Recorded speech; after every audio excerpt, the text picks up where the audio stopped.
네, 안녕하세요. 카이스트 바이오 및 뇌공학과의 정재승입니다. 저는 뇌를 연구하는 물리학자이고요. 물리학 분야 안에서 복잡계 과학이라는 분야를 했습니다. 그래서 그 이론을 인간이 지구상에서 발견한 가장 복잡한 시스템이라고 할 수 있는 인간의 뇌를 모델링하고, 제가 특히 관심 있는 주제는 의사결정입니다. 선택을 할 때 뇌에서 어떤 일이 벌어지는가를 펑셔널 MRI를 찍는다거나 뇌파를 측정해서 관찰하고, 그걸 바탕으로 컴퓨테이셔널 모델을 만들어서 예를 들면 잘못된 의사결정을 하는 환자의 증세를 미리 진단하거나 예측하거나, 혹은 인간처럼 상황을 판단하고 의사결정을 하는 그런 이제 인공지능 시스템을 개발하는 그런 일들을 합니다. 오늘 제가 소개해드릴 얘기는 신경건축학이라는 개념을 좀 소개해드리려고 합니다. 제가 여기에 관심을 갖게 된 건 한 10년쯤 됐는데요. 펑셔널 MRI로 뇌 활동을 모니터링하는 랩에 제가 한 20년쯤 전에 처음으로 이제 포스닥을 갔습니다. 근데 그 실린더 안에 답답하게 사람이 누워 있다 보니까 평소에 하는 의사결정과 다른 의사결정을 자꾸 하는 거죠. 그래서 공간이 그 안에 있는 사람의 뇌에 어떤 영향을 미치는가에 이제 관심을 갖게 됐는데, 한 10년쯤 전부터 그것을 뉴로 아키텍처라는 이름으로 연구를 하기 시작했습니다. 그러니까 이런 건축물들, 또 도시의 어떤 공간이 그 안에서 생활하는 사람의 인지, 사고, 행동에 어떤 영향을 미치는가를 연구하는 거죠. 그걸 바탕으로 공간을 디자인하고 도시를 계획하고 건축물을 설계하는 것이 옳다고 생각하고 거기에 맞춰서 설계를 하는 겁니다. 지금 생각해 보면 너무 당연한 일이죠. 공간이라는 건 그 안에 있는 사람들을 위한 거니까요. 근데 사실은 건축학과, 건축공학과에서 트레이닝 과정에서 이런 물리적인 매스를 다루는 연구는 많이 하지만, 그 안에 있는 사람들이 그 공간을 어떻게 인지하느냐에 대한 사실은 수업은 거의 듣지 않습니다. 그러다 보니까 이런 분야가 굉장히 중요함에도 불구하고 오랫동안 연구가 안 됐습니다. 그래서 이제 신경과학자들이 건축가들과 함께 이 분야를 연구하기 시작한 거죠. 한 10년 정도 됐습니다. 예를 들면 이런 겁니다. 여러분들이 구글에서 침실 사진을 찾아보시면 침실에 있는 침대들은 항상 벽에 붙어 있습니다. 아무리 방이 넓어도 정 가운데다가 침대를 두는 사람은 드물고요. 왜냐하면 우리가 벽에 붙어 있어야 마음이 안정되기 때문에 잠을 잘 때는 정 가운데다가 침대를 두면 불안해서 잠이 잘 오지 않습니다. 소셜 액티비티가 필요한 그런 이제 여럿이 같이 식사를 하는 곳에서는 식탁의 테이블을 이제 부엌의 가운데다가 두는, 식당의 가운데다가 두는 일들이 종종 벌어지죠. 우리 뇌에 아믹달라라는 뇌 영역이 있는데, 이 편도체라는 이곳이 벽에 붙으면 내 뒤에서 누군가를 날 공격할 확률이 줄어드니까 그 활동이 줄어들면서 공포감을 덜 느끼고 불안감을 덜 느끼게 만들고요. 가운데 있으면은 약간 긴장하게 하면서 대화도 훨씬 더 좀 활기를 띠고 그런 일들이 벌어집니다. 이런 일은 남자한테 훨씬 강하죠. 남자들은 이제 매 순간 예전 사냥의 본능이 있어서, 적과의 싸움의 경험이 있어서 누가 나를 공격해 올지도 모른다는 생각 때문에 이렇게 좁은 밀실의 엘리베이터 안에 들어가면 남자들의 특징은 벽에 붙는 겁니다. 여성들은 이런 현상을 좀 덜 보이고요. 명상 같은 거 할 때는 우리가 되도록이면 이렇게 벽 주변에 둘러 앉아서 편안하게 이제 명상을 하죠. 그때의 뇌는 사람들 사이에 있을 때의 뇌하고는 굉장히 다릅니다. 아무리 넓게 아이들 보러 마음껏 뛰어놀라고 해도 아이들은 이 공간에 인지적인 태그를 붙입니다. 구석에서 내가 장난감을 갖고 놀았으면 그 다른 곳에다가 친구들과 놀 것을 만들고, 잠은 또 다른 곳에서 자고, 특히나 이렇게 이제 구석진 곳들을 이제 좋아하게 되죠. 그 아파트가 이제 주상복합을 많이 짓는데, 보시면은 그 주상복합에 있는 피트니스 센터에 가보시면 운동하는 사람들이 굉장히 적다는 걸 알 수가 있습니다. 왜 그러냐 하면 너무나 브레인을 알고 나면 자연스러운 건데요. 우리가 공간에 들어갈 때 상황에 인지적인 태그를 붙입니다. 이 공간은 어떤 공간이다라고. 그리고 거기에 맞는 행동들을 하죠. 근데 집은 우리가 굉장히 편하게 쉬면서 긴장을 덜 하는 공간이고 굉장히 사적인 프라이빗한 공간이기를 원합니다. 그렇기 때문에 거기에다가 이렇게 운동을 하는 장치를 이런 이제 시스템을 갖춰 놓으면 사람들이 여기서는 운동이 잘 안 되는 겁니다. 그래서 굳이 부시시한 눈으로 차를 끌고 멤버십을 끌어서 근처에 있는 피트니스 센터를 그 멤버십을 끊는 한이 있더라도 그 호텔 아니 자기가 머무는 아파트 안에서는 그런 운동을 안 하려고 하는 거죠.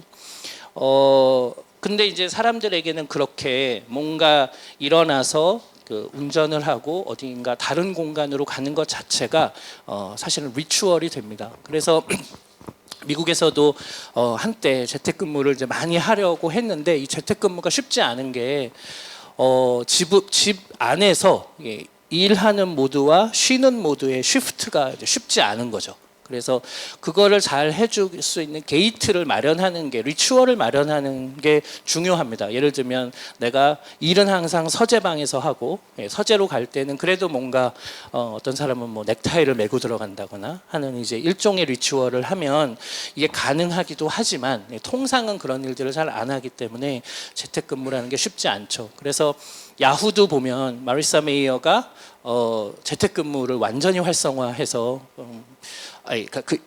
마리사 메이어가 오기 전에 야후가 굉장히 이제 재택근무를 활성화했는데 구글에 비해서 구글은 그 안에서 다양한 액티비티를 할 수 있게 해준 반면에 야후는 집에서 일을 할 수 있도록 해줬는데 야후의 정책이 사실상 실패했죠. 직원들이 집에서 아무도 안 보니까 이직을 준비하고 그러면서 이제 재택근무가 제대로 활성화가 안 됐죠. 그래서 이제 그 후에 마리사 메이어라는 이제 CEO가 다시 와서 재택근무 제도를 없앴습니다. 그러니까 일하는 공간과 그 쉬는 공간, 이제 그 공간을 이제 어떻게 마련해 주느냐에 따라서 사람들은 그 안에서 굉장히 창의성을 발휘하는 그런 일을 하기도 하고 아주 푹 쉬는 잠을 잘 수 있는 공간을 얻기도 하고요. 우리 뇌는 그 커그니티브 맵이라고 해서 상황에 관한 인지 맵을 항상 형성합니다. 그러니까 예를 들면 저같이 서울과 대전을 오가는 사람들은 서울과 대전 사이에 있는 도시들에 관한 맵은 굉장히 작고요. 네, 서울과 대전에 대한 맵은 굉장히 정교하고 크게 그려져 있는 거죠. 그러니까 내가 많이 알고 정확하게 알고 있고 많이 경험한 공간에 대해서는 아주 디테일드 스트럭처를 이해하고 맵을 구성하고 있는 반면에 그냥 지나가는 공간은 설령 그게 물리적으로는 큰 영역이라도 내 인지적인 맵에선 굉장히 작게 인식이 되죠. 네. 이런 분야, 그러니까 이렇게 공간을 어떻게 인간이 인지해서 여기는 어르신들이 사는 요양원이다라고 하면 그 어르신들이 주로 갖고 있는 특징들이 뭔지를 바탕으로 요양이 잘 되게 공간을 디자인하는 것. 어떻게 업무 환경을 만들어줘야 그 안에서 혁신이 계속 일어나는 창의적인 공간이 되는가. 이거를 이제 인간의 본성을 이해하고 제공해 주는 것. 이제 이런 분야를 뉴로 아키텍처라고 부릅니다. 예전에는 이제 이 분야가 많이 연구가 안 됐었는데 이유가 두 가지입니다. 하나는 영향을 미치는 건 알겠는데 그 영향이 5년간 서서히 미친다면 과학자들이 그걸 측정할 수가 없겠죠. 그러니까 이 공간이 그 안에 있는 사람들의 인지 행동에 어떤 영향을 미치는가가 측정 가능한, 다시 말하면 학문의 영역 안으로 들어올 수 있느냐에 대한 논란이 굉장히 오래 있었고요. 그게 이제 극적으로 측정 가능하다는 연구 결과들이 나오면서 이 분야가 이제 싹트기 시작했습니다. 또 하나는 굉장히 간단하게, 그러니까 공간 안에서 뇌 활동을 재려면 사람들이 돌아다닐 수 있어야 되고 그러면서도 뇌 활동을 측정할 수 있어야 되는데 이게 이제 가능해지면서 아주 포터블 뇌파 장비들이 이제 등장하고요. 그래서 스마트폰이 등장해서 이 데이터를 바로바로 스마트폰에 보내서 매 공간 안에서 뇌 활동을 이렇게 이제 모니터링 할 수 있게 되면서 공간이 인간의 뇌에 미치는 영향을 잘 이제 관찰할 수 있게 됐습니다. 이 공간이 얼마나 이제 그 안에 있는 사람들의 인지에 영향을 미치는가의 극적인 예 중에 하나로 많이 회자되는 예가 그 솔크 인스티튜트입니다. 이 조나 솔크라는 학자는 그 폴리오, 그 소아마비 백신을 만든 학자인데요. 이 사람이 피츠버그 대학의 이제 교수로 있으면서 미국에서 뭐 40만 명의 아이들이 이제 폴리오에 걸려서 죽기도 하고 또 그 굉장히 큰 장애를 얻기도 하고 해서 폴리오 백신을 만드는 프로젝트를 국가가 운영하는데 좋은 아이디어를 잘 못 내고 있었어요. 그래서 이제 한 3년간 열심히 진짜 주말도 쉬지 않고 일하다가 안 되겠다 싶어서 어느 날 그냥 백팩 하나만 메고 이탈리아의 아시시라는 이런 이제 마을에 가서 한 2주간 모든 걸 끊고 잊고 쉬게 됩니다. 이제 이 아시시에 있는 한 13세기에 지어진 수도원에 들어가서 이 사람이 이제 갑자기 그 수도원에 들어가니까 놀라운 경험을 하게 됐다는 거예요. 천장이 굉장히 높은데 그 안에 들어가니 자신의 커그니티브 스페이스도 되게 넓어지는 느낌이 들면서 불현듯 좋은 아이디어가 떠올랐다는 거죠. 그래서 그 자리에서 털썩 주저앉아서 자신의 아이디어를 이제 막 쓰고 그거를 들고 이제 미국으로 돌아와서 실험을 진행하게 되고 그것이 이제 성공하게 되면서 폴리오 백신이라는 게 이제 만들어졌습니다. 그래서 이제 미국 특히 캘리포니아가 이제 그의 이름을 딴 솔크 인스티튜트를 샌디에고 옆에 라호야라는 곳에 지어주게 되는데 그때 이제 당시 최고의 건축가인 루이스 칸에게 이제 부탁을 합니다. 그가 이제 예일대 아트 갤러리를 만들어서 되게 유명해졌었는데 당시에 예일대 아트 갤러리가 자연광을 이용하지만 그 자연광이 그 작품 하나에 직접 투사되지는 않는 굉장히 수학적으로 잘 지어진 모델이어서 제가 예전에 예일에 있을 때 이 아트 갤러리 옆에 살았습니다. 근데 이게 루칸이 디자인했는지 몰랐고 이게 이렇게 수학적으로 정교한지 전혀 몰랐는데 아주 유명한 건축물이라고 하더라고요. 근데 그 후에 이제 루이스 칸이 솔크 인스티튜트의 디자인을 맡습니다. 근데 부탁이 뭐였냐면 조나 솔크가 당신이 건축의 전문가니까 마음대로 지어도 좋은데 내가 아시시에 있는 13세기 천장이 높은 건축물에서 불현듯 좋은 아이디어가 나왔는데 내 이름을 딴 연구소는 천장이 좀 높아서 일하는 사람들이 늘 커그니티브 스페이스가 좀 넓었으면 좋겠다는 부탁을 해요. 그래서 이제 조나 솔크가 그 부탁을 듣고 이제 만들어준 공간이 지금 라호야에 있는 솔크 인스티튜트입니다. 천장이 뭐 지금 생각하면 요즘 뭐 높은 천장들이 워낙 많지만 아주 천장이 높고 잘 디자인이 되고 아주 간단한 그 건축물입니다. 유명한 거는 여기 이렇게 중정이 있어서요. 예, 해가 이렇게 집니다. 여기로. 그러면 거기 물길이 이렇게 흐르고 있어서 사람들 여기 쭉 서서 해가 지는 모습을 보게 되는데 굉장히 종교적 체험 유사한 그런 이제 경험들을 하게 됩니다. 여기 물들이 전부 다 붉게 물들고요. 근데 놀라운 거는 이제 이 공간이 1959년도에 지어졌는데 이제 그로부터 지금 한 60년이 지났는데 여기서 이 바이올로지컬 사이언스만 주로 연구하는 이곳에서 노벨상이 12명이 나왔고요.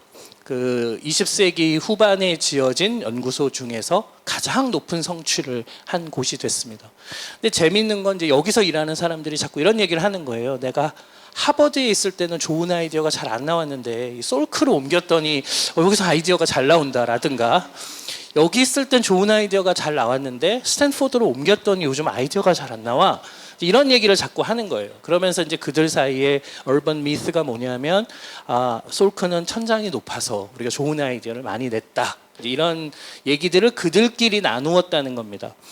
근데 이제 과학자들이 누굽니까? 얼번 미스를 미스로 남겨두지 않는 사람들이죠. 그래서 이제 그 사람들 솔크 인스티튜트과 굉장히 똑같은 상황을 만들고 천장의 높이를 8피트에서 11피트까지 조절을 하면서 그 안에 있는 사람들의 창의성을 테스트하고 집중력과 단순한 태스크를 수행하는 능력을 테스트하는 실험을 해봅니다. 근데 정말 천장의 높이가 낮으면 사람들이 단순 반복 업무의 집중도가 높아져서 단순 반복 업무의 퍼포먼스는 좋아지지만 천장의 높이가 점점 높아지면 창의적인 태스크의 퍼포먼스가 더 좋아진다는 거예요. 네. 좋은 아이디어가 필요하시면 가운데로 오시면 되게 좋을 것 같습니다. 그래서 이제 그거를 학회에 발표를 하게 되는데 이게 뉴욕타임스와 BBC에 소개가 되면서 굉장한 반향을 불러일으킵니다. 이제 이게 놀라운 실험인 이유가 뭐냐면 다른 건 다 똑같이 만들고 천장의 높이라는 건축에서 굉장히 간단한 디멘전 하나만 조절했는데도 불구하고 크리에이티비티라는 아주 추상적이고 복합적인 인지 기능이 이렇게 확 좋아진 수 있다는 걸 이제 사람들이 본 거죠. 예, 그러니까 이제 이게 실험 가능하고 테스트업을 한 그런 이제 일들이라는 걸 알게 되면서 이런 분야가 주목을 받기 시작했습니다. 네, 그런 연구가 많이 이제 되어 있지 않습니다. 그게 넓이를 막 변화시키기는 어려우니까요. 저희 랩 학생이 뭘 했냐면은 천장을 실제로 높이진 못하니까 많은 경우에 천장에다가 유리를 달아서 높아지는 것처럼 인식되게 하면 그 경우에도 크리에이티비티가 높아지느냐 뭐 이런 이제 실험을 했는데 크리에이티비티가 좋아집니다. 그러니까 진짜 이거는 물리적으로 높아지는 것도 중요하지만 인지적으로 높아지는 게 되게 중요한 거죠. 미국에서는 이 Academy of Neuroscience for Architecture라는 안파라는 곳이 이제 2003년도에 출발은 했으나 이제 본격적으로는 2007년부터 일을 하게 됐고요. 샌디에고 캘리포니아 대학의 샌디에고에 이제 있는 UC 샌디에고에서 이제 본사가 있고요. NIH가 이제 이런 연구들을 서포트하기 시작했습니다. 우리나라에서는 제가 이런 걸로 그랜트를 한 2번쯤 내봤는데 심사를 할 수 있는 사람이 없다고 하더라고요. 그래서 아예 그냥 고려 대상이 못 됐었는데 이제 이런 분야에 관심을 갖고 있는 사람들이 이제 조금씩 늘어나고 있는 것 같습니다. 저희가 이제 연구회를 하고 있는데 지금 매달 하고 있는데 한 150명 정도 와서 듣는데 한 120명 정도는 건축가들이고요. 한 30명 정도가 심리학자나 인지과학자들입니다. 이 레온 페스팅거는 인지부조화라는 개념을 세상에 내놓은 사람인데 이 사람의 박사학위 논문이 뭐였냐 하면은 이 사람이 MIT에서 학위를 했는데 MIT의 기숙사를 분석했어요. 그래서 기숙사의 방의 위치와 그 학생의 휴먼 릴레이션십에 관한 연구를 했습니다. 그러니까 방의 위치가 어디에 있느냐에 따라 그 사람의 친구가 얼마나 많으냐, 그 다음에 섹스 파트너가 얼마나 많으냐를 조사했는데 그 두 개가 굉장히 큰 상관관계를 이루고 있다는 거예요. 뭐와 상관관계를 이루고 있냐면 방의 위치가 계단으로부터 얼마나 가까우냐, 메일박스로부터 얼마나 가까우냐에 따라서, 다시 말하면 오며 가며 사람들이 지나갈 수 있는 공간에 방이 있을수록 친구도 많고 그 다음에 성적인 파트너도 더 많아진다는 걸 이 사람이 봤습니다. 근데 그게 되게 수학적으로 정교한 관계를 이루고 있다는 걸 본 거죠. 알츠하이머 환자의 요양원에 관한 연구가 이제 가장 유명한 예인데요. 그 알츠하이머 환자들은 이제 기억력이 제일 먼저 현저히 떨어지기 때문에 이렇게 복도식으로 기숙사처럼 방을 지어 놓으면 방에 나와서 공용 공간에 가서 물을 한 잔 마시고 돌아오면 내가 어느 방에서 나왔는지를 기억하지 못하는. 그래서 근데 그건 누구한테 물어보기 너무 창피하고 그러다 보니 방에서 나오지 못하고 계속 피곤하다, 배 안 고프다, 쉬고 싶다 하면서 이제 방에 머물기만 하는 이런 일이 이제 벌어지고 있습니다. 그래서 유럽에서는 알츠하이머 환자들이 머무는 그 요양원은 가운데다 공용 공간을 두고 가장자리에다가 누구나 다 쉽게 방문을 이제 볼 수 있게 해주고, 사실은 자신의 이름을 글자로 써놓으면 인지하지 못하고요.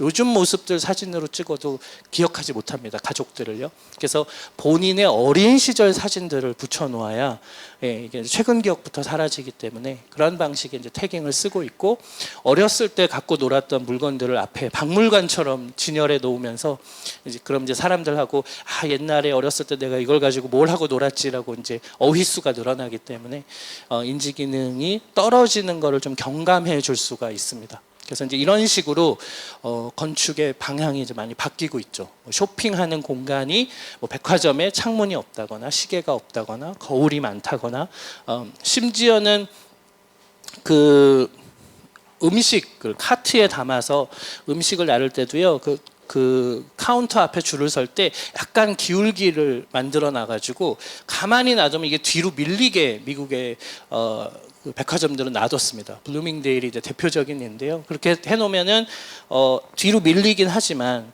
그러면서 자연스럽게 옆에 있는 초콜릿이 보이기도 하고 그러면서 이제 하나라도 물건을 더 사는 일들이 이제 벌어진다는 거죠.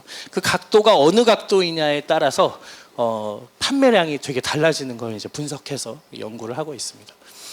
바이오필리아 하이포테시스라는 게 있죠. 사람들은 누구나 자연 환경에 있으면 굉장히 마음이 편해지고 창의적인 아이디어가 돋고 그래서 심지어 직장에서 파일 폴더의 색을 노란색으로 해줄 때보다 초록색으로 해주면 프로덕티비티가 뭐 10% 높아진다. 뭐 이제 이런 류의 연구들이 있을 정도입니다.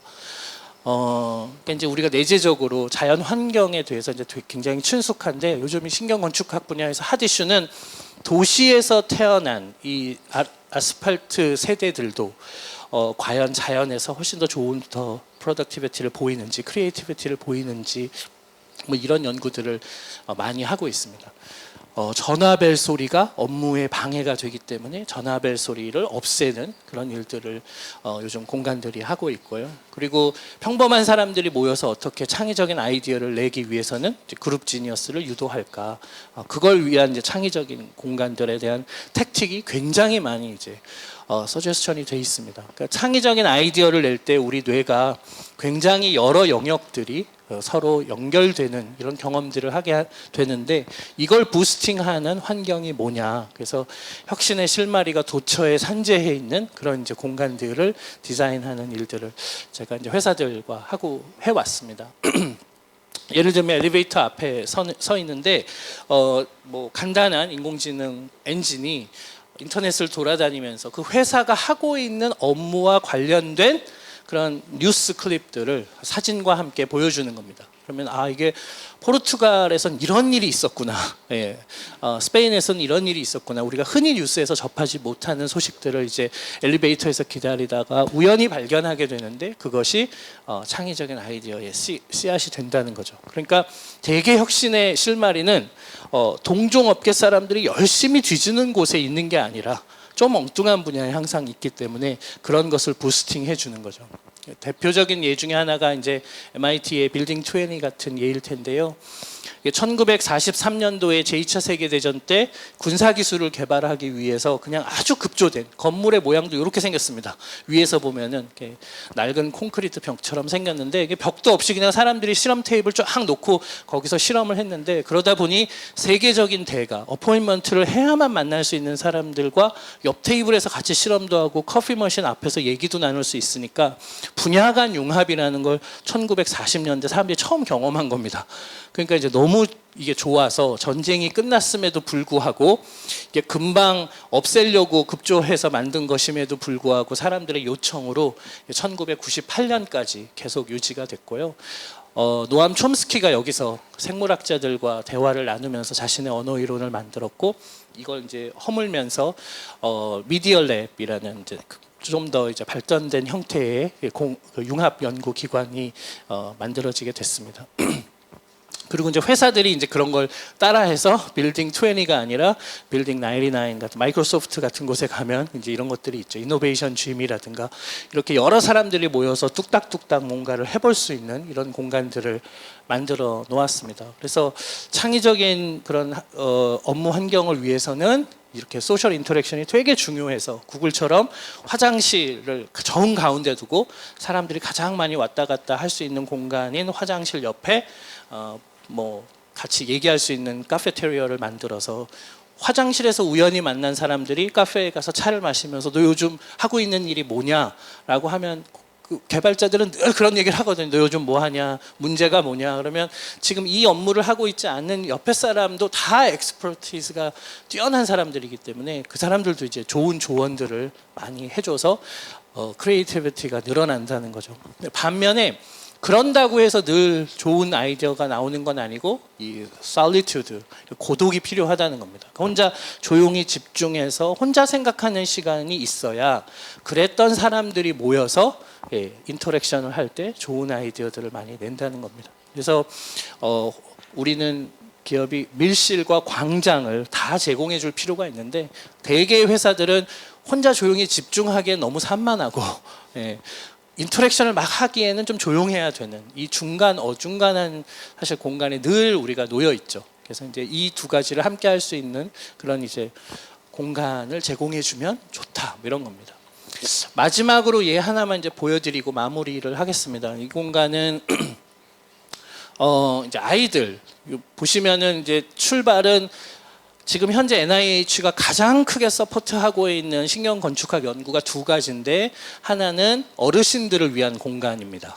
예, 그러니까 뭐 치매라든가 파킨슨, 뇌졸중, 그러니까 트레머가 있는 사람들은 어떻게 그 복도 공간을 만들어놔야 그분이 불편함 없이 걸어다니고 낙상을 하지 않을 수 있는가? 예. 그들을 위한 요양 공간이나 병원은 어떻게 지어야 되는가? 이제 이게 제일 크고요. 그다음에 민간에서는 업무 환경을 어떻게 만들어야 창의적인 공간이 되느냐? 이게 이제 제일 큰 거고요. NIH가 서포트하는 두 번째 중요한 이슈는 어르신들 공간 다음이 이 아이들 공간입니다. 아시다시피 우리나라도 교실이 전부 다 똑같이 생겼죠. 예, 초록색 칠판과 뒤에 게시물이 있고 그 의자들이 이렇게 패러렐하게 레티스 스트럭처를 이루고 있는데 이게 강의를 하기에는 좋을 수 있지만 이제 앞으로 점점 대학도 그렇고 수업이 인터랙티브해지면 지금과 같은 배열이 지금과 같은 공간이 효율적이지 않을 겁니다. 그럼 이제 아이가 예를 들면 지식의 즐거움을 깨닫는다거나 친구들과의 소셜 인터랙션을 늘린다거나 그리고 그러면서 자신의 감정, 사회성을 인지한다거나 그러면서 창의적인 아이디어를 내기도 하고 학습량이 늘어나기도 하고 그걸 즐기기도 하고 학교를 행복한 공간으로 만들어 주려면 이제 어떻게 해야 되느냐가 두 번째로 큰 프로젝트이고요. 이걸 위해서 NIH가 아주 큰 펀드를 아이들 병원과 학교 교실 이걸 만들었습니다. 그래서 사실은 그 아이들이 어떻게 발달하는지 그 인지적인 인지 과정들을 트래킹을 해서 그 시기에는 되게 오감이 가장 발달하는 시기니까 초등학교 이전에는 이렇게 다양한 색깔들의 공간을 제공하고 이 색깔들도 쉽게 지루해지기 때문에 빛을 이용해서 시간대별로 그 다이나믹스가 생기도록 만들어주고요. 그 다음에 요리를 할 수 있게 요리라는 것이야말로 가장 창의적이고 오감을 다 사용하고 혼자 할 수도 있고 여럿이 같이 할 수도 있고 뭐 만든 것을 쉐어할 수도 있고 그런 좋은 철학들을 갖고 있는 것이기 때문에 그거를 이제 할 수 있는 공간을 만들어 주는 거 되게 이슈입니다. 근데 유치원에 요리할 수 있는 공간이 있는 유치원이 우리나라에 단 하나도 없는데 이유는 위험하기 때문에거든요. 그러니까 이제 위험하지 않게 뭐 예를 들면 인덕션을 쓰고 위험하지 않게 아이들도 둘러 앉아서 실제로 요리를 하려면 어떻게 해야 되는가 같은 고민들을 이제 해줘야 되는 거죠. 그 시절에 뛰어노는 게 굉장히 두뇌 발달에 좋고 이거는 뭐 어른이 돼서도 마찬가지인데요. 거기에 관한 뭐 연구들은 요즘 뭐 쏟아지고 있죠. 근데 아이들이 도시에서 뛰어놀고 운동할 수 있는 환경을 마련해 주는 건 땅값이 비싼 이 도시에선 더더군다나 어려운데 그거를 이제 잘 하기 위한 이런 이제 도시들이 많이 만들어졌습니다. 이 유치원들이. 그래서 이제 그런 공간들이 하나씩 둘씩 이제 다른 나라에서는 특히 뭐 유럽 같은 곳에서는 등장하고 있고요. 사회성도 마찬가지입니다. 그냥 많이 모여서 우리 애가 집에 있지 않고 유치원에 가면 사회성이 길러질 것처럼 보이지만 사실은 그 애들이 친구들과 인터랙션 할 수 있는 시간 되게 제한되어 있고요. 그 다음에 30명이랑 인터랙션 하는 시간, 6명과 인터랙션 하는 시간, 2명과 인터랙션 하는 시간 이런 것들이 각각 다 필요합니다. 그래서 이제 그 시간들을 만들기 위해서는 이렇게 2명이 있는 공간, 4명이 있는 공간, 6명이 있는 공간 이런 다양한 공간들이 그 유치원이나 초등학교에 존재해야 되는 거죠. 근데 우리는 선생님이 여전히 수업하기에 좋은 공간들만 제공하고 있기 때문에 이제 이런 다양한 소수의 사람들이 같이 놀 수 있는 이런 공간들을 제공하는 방식으로 그래서 심지어는 혼자 내가 기분이 안 좋다거나 슬플 때는 혼자 조용히 있을 수 있는 공간까지도 그 공간과 관계 맺기를 할 수 있는 이런 곳들도 이제 제안을 하고 있습니다. 정리를 하자면 그 인간은 다 인공 건축물 안에서 모두가 생활하고 있음에도 불구하고 그 인공 건축물이 그 안에 있는 사람들의 인지, 선택, 행동에 어떤 영향을 미치는지에 대한 연구가 시작된 지 이제 겨우 10년이 된 겁니다. 우리가 아직 잘 모르고 앞으로 해야 될 것들이 많고, 그렇지만 이게 너무나 중요하다는 건 모두가 인지하고 있어서 이걸 고려해서 건축물을 짓고 그때 무슨 일이 벌어지는지 에비던스들을 모으고 또 그걸 바탕으로 해서 이것을 도시 스케일로 늘려가려는 이제 일들을 하고 있습니다. 제4차 산업혁명이라는 게 결국 이 리얼 월드에 있는 모든 정보를 다 비트화해서 이렇게 그 둘을 일치시키고 있으면 인공지능을 통해서 우리가 그 데이터를 분석해서 그 사람들에게 맞춤형 예측 서비스를 해주겠다는 건데, 그때 있어서 이런 신경 건축학적인 연구가 굉장히 중요한 역할을 할 거라고 생각이 듭니다. 그래서 도시 환경이 사람의 인지를 굉장히 고려한, 그래서 그 도시에 처음 간 사람, 아이들, 그리고 어르신들, 인지가 충분히 발달하지 못하거나 몸이 불편하신 분, 이런 모든 사람들을 고려하고 그들의 인지와 행동과 의사결정을 고려하는 건축물을 만드는 것, 이게 이제 앞으로 이 분야가 하려는 일이고요. 그래서 뭐 스마트 시티가 사실 화두인데 이런 신경 건축학이라는 키워드도 잘 주목해 주시기를 바라겠습니다. 감사합니다.